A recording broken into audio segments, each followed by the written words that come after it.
ધંધુકા તાલુકા પંચાયત ખાતે રંગપુર ગ્રામ્ય પંચાયતના સામાજિક ન્યાય સમિતિના ચેરમેનનો અચોક્કસ મુદ્દતનો ઉપવાસ આંદોલન।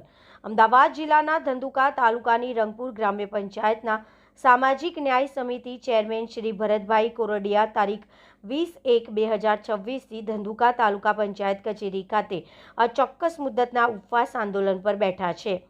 ભરતભાઈ કોરડિયાએ જણાવ્યું હતું કે 5 મહિના અગાઉ અંડરગ્રાઉન્ડ ગટર કામગીરીમાં થયેલા ભ્રષ્ટાચાર અંગે તેમજ સામાન્ય સભા યોજાય અને 90 દિવસથી વધુનો સમય થઈ ગયો હોવા છતાં તેની લેખિત જાણ અને વખતપત્ર દ્વારા કરવામાં આવી હતી, તેમ છતાંય આજ દિવસ સુધી કોઈપણ પ્રકારનું નિરાકરણ કે લેખિત જવાબ મળ્યો નથી।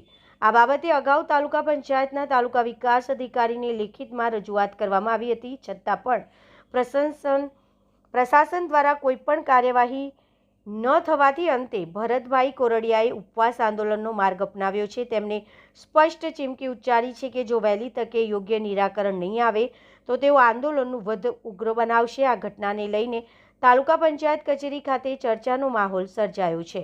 Reporter CK Barad. નામ ભરતભાઈ ખુશાલભાઈ કોરડિયા, રંગપુર ગામ ન્યાય સમિતિ ચેરમેન, રંગપુર ગામ પંચાયત।